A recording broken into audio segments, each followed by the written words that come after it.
Bismillahirrahmanirrahim. Assalamualaikum warahmatullahi wabarakatuh. Hadirin jemaah salat maghrib yang insyaallah dirahmati Allah. Puji syukur marilah senantiasa kita panjatkan kepada Allah Subhanahu wa taala atas segala nikmat yang telah Allah berikan kepada kita semua, sehingga pada hari ini kita masih dapat melaksanakan salat maghrib secara berjamaah di mushola yang kita cintai ini.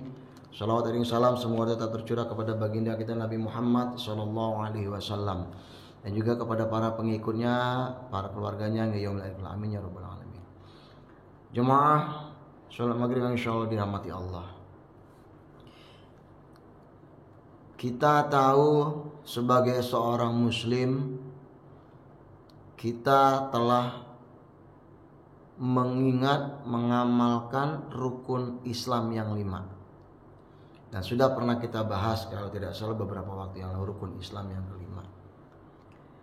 Kalau kita sudah memahami rukun Islam yang kelima, kita juga harus membahas apa itu tanda-tanda Islam. Kita bacakan di kitabnya. Tanda-tanda Islam itu ada 4. Yang pertama, mentaati segala perintah Allah dan menjauhi segala larangannya yang telah ditetapkan dalam agama Islam. Jadi, sebagai seorang muslim, kita harus mentaati perintah Allah dan Rasulnya serta menjauhi segala larangannya. Ini tanda-tanda sebagai seorang Islam yang pertama. Sedangkan tanda Islam yang kedua, suci lidahnya dari perkataan dusta dan bohong. Berarti kalau ada di antara kita masih suka berdusta, masih suka berbohong, tidak mencerminkan seorang Islam. Ya, banyak-banyak istighfar kita ya. Semoga kita terhindar dari berkata dusta dan juga berkata bohong. Kemudian tanda Islam yang ketiga adalah suci perutnya dari makanan atau barang-barang yang haram.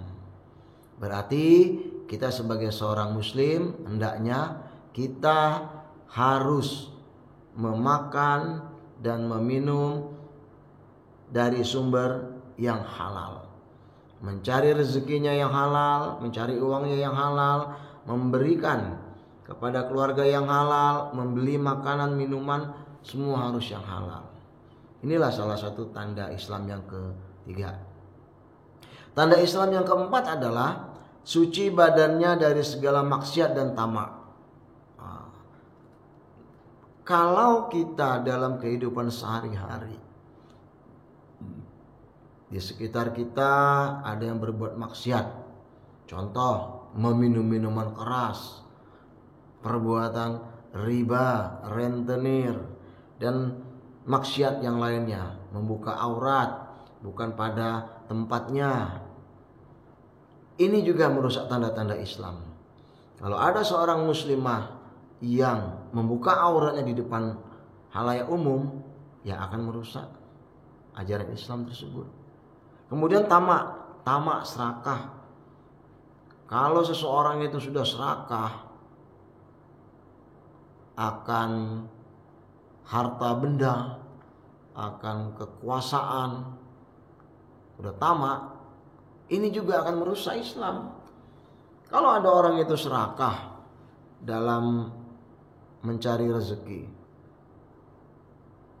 sudah pasti, itu bukan orang Islam. Agamanya di KTP-nya saja Islam. Jadi mencari rezeki janganlah tamak. Dalam segala sesuatu juga janganlah bersifat yang tamak.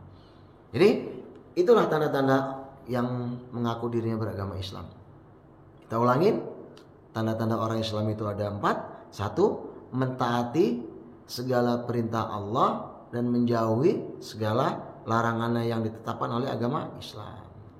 Kedua, suci lidahnya dari perkataan dusta ataupun bohong. Insyaallah ya, kita mulai perlahan-lahan untuk meninggalkan perkataan-perkataan dusta ataupun bohong. Ketiga, suci perutnya dari barang-barang yang haram. Mudah-mudahan bagi Bapak Ibu, saudara-saudara sekalian yang sudah pintar mencari rezeki sendiri, jangan sampai ada barang yang haram yang masuk ke organ tubuh kita dan keluarga kita. Sedangkan tanda Islam yang keempat adalah suci badannya dari segala maksiat dan ketamaan. Maksiat itu ada di sekitar kita. Maksiat itu ada di dalam pikiran kita, hati kita. Kalau kita tidak waspada, maka iblis maupun syaitan akan selalu membisikkan, merayu kita secara tidak disengaja kita berbuat maksiat dari pikiran, dari mata, dari hidung, dari telinga, dari tangan, dari kaki, dari mulut, kemaluan dan lain sebagainya. Semoga kita terhindar dari hal-hal yang tidak diinginkan menurut ajaran Islam tersebut. Ada 4 ya, Bapak Ibu ya. Kemudian ada pula syarat Islam. Syarat Islam yang pertama, sabar akan hukum Allah Ta'ala. Kita harus sabar dengan perintah-perintah Allah, dengan larangan-larangan Allah. Juga ada yang bersifat halal, haram, makruh, mubah. Ya. Harus sabar kita menjalankan perintah Allah. Kalau Allah perintahkan kita untuk sholat, jalankan sholat. Untuk mengaji, untuk belajar, jalankan perintah Allah. Dan juga kita dilarang untuk meninggalkan sholat. Jangan sampai kita meninggalkan sholat. Jangan kita berbuat zina. Jangan sampai kita berbuat zina. Kita harus puasa di bulan suci Ramadan. Laksanakan puasa. Walaupun terasa berat bagi orang yang melaksanakan secara berat. Kalau yang ringan-ringan mah ya ringan. Ya. Gitu ya. Jangan berdusta. Jangan menghardik anak yatim. Jangan berbuat yang tidak menyenangkan hati kedua orang tua. Jangan lakukan itu. Berarti kita sabar akan perintah-perintah Allah, akan hukum-hukum Allah ya. Itu syarat Islam yang pertama. Syarat Islam yang kedua, kita ridho akan qada dari Allah Subhanahu wa taala.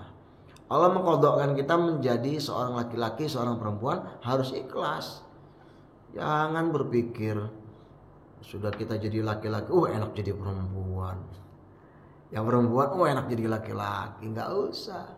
Qadha kita udah menjadi laki, yang perempuan ya perempuan, terima. Kemudian qadha yang berikutnya, kalau kita Allah takdirkan sebagai orang yang kaya raya, ya bersyukur dan ikhlas. Begitu juga yang miskin, ya bersyukur dan ikhlas. Akan ada hikmahnya semua. Kenapa saya jadi orang miskin, kenapa saya jadi orang kaya gitu. Ya, jadi kita harus ridho qadanya yang Allah berikan kepada kita. Termasuk yang sudah punya istri, punya suami, punya pekerjaan. Kalau sudah Allah qadhakan dengan apa yang ada pada diri kita, kita syukurin. Kita harus terima. Yang ketiga, yakin dan ikhlas menyerahkan diri kepada Allah Subhanahu wa taala. Jadi syarat Islam yang ketiga itu yakin bahwa Allah itu ada, ikhlas kita melaksanakan perintah-perintah Allah. Rukun Islam kita jalankan, rukun iman kita jalankan. Ini tandanya kita yakin dan ikhlas menyerahkan diri kita kepada Allah. Karena sudah kita bahas sebelumnya bahwa di dalam 2 kalimat syahadat juga kita mengatakan aku bersaksi bahwa tiada Tuhan selain Allah. Jadi apapun perintah Allah laksanakan, larangannya jauhi. Kemudian syarat Islam yang keempat, mengikuti firman Allah Ta'ala dan sabda Rasulullah SAW, serta menjauhi segala larangannya. Kita ulangi. Syarat Islam yang keempat, mengikuti firman Allah Ta'ala dan sabda Rasulullah SAW, serta menjauhi segala larangannya. Inilah syarat Islam. Di antara 4 syarat ini, kalau ada yang dalam kehidupan sehari-harinya, di dalam diri kita dan keluarga kita melanggar, tidak mensyukuri, harus segera kembali ke jalan yang benar. Betul-betul kita harus taat akan perintah Allah, sabar akan hukum Allah, ridho dengan apa yang Allah qadhakan pada diri kita, yakin dan ikhlas dalam kita menjalankan perintah-perintah Allah. Dan yang terakhir adalah kita harus mengikuti dan meyakini firman Allah dan sabda Rasulullah SAW, serta menjauhi segala larangannya. Jadi tadi kita sudah bahas tentang tanda Islam, ada 4, nanti diingat lagi. Kemudian syarat Islam juga ada 4. Yang terakhir adalah yang merusak Islam. Pernah tahu yang merusak Islam? Ya. Iya, berbuat maksiat itu salah satunya. Satu, yang merusak Islam adalah beramal tanpa ilmu. Orang sholat, tapi nggak punya ilmu. Kalau nggak punya ilmu ya gimana ngejalanin sholatnya? Wong 2 kalimat syahadat atau begitu, coba ucapkan 2 kalimat syahadat. Asyhadu alla ilaha illallah. Shin asyhadu alla ilaha illallah. Wa asyhadu anna Muhammadar Rasulullah. Kemudian sholat. Takbir Allahu Akbar. Bukan Allah. Kalau Allah ya alif waw madlin kalau dalam ilmu tajwid itu. Ya.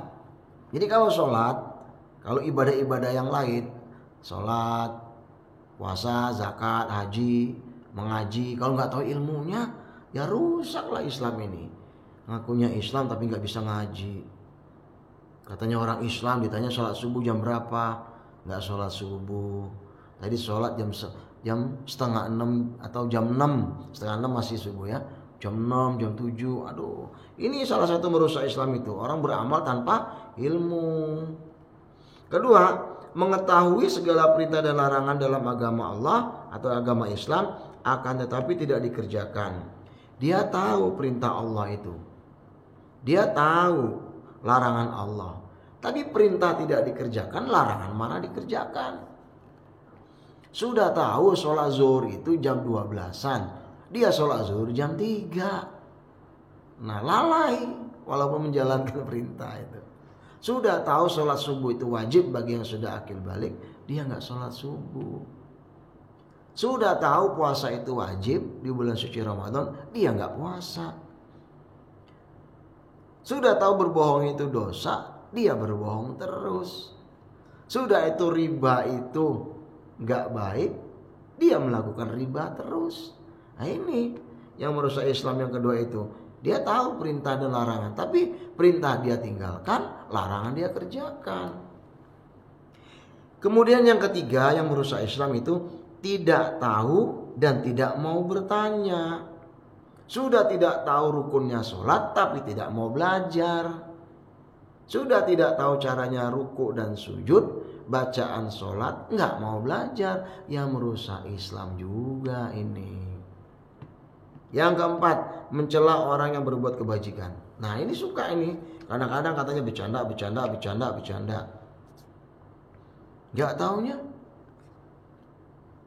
yang diajak bercanda tersinggung. Kemudian ada orang berbuat baik dicandain. Contoh tuh, kemarin saya dengar ada tetangga yang baru berangkat ke masjid. Yang lain ngeledek. Cie. Udah datang ke masjid nih. Wah, udah ada bau-bau sorga. Jangan. Saudara kita, teman kita yang udah mau ke masjid, ya harus kita dukung. Kita support, jangan diledekin. Nanti dia nggak ke masjid lagi, tanggung jawab. Insya Allah di masjid kita ini ya banyak jemaahnya, rajin saling mengajaknya.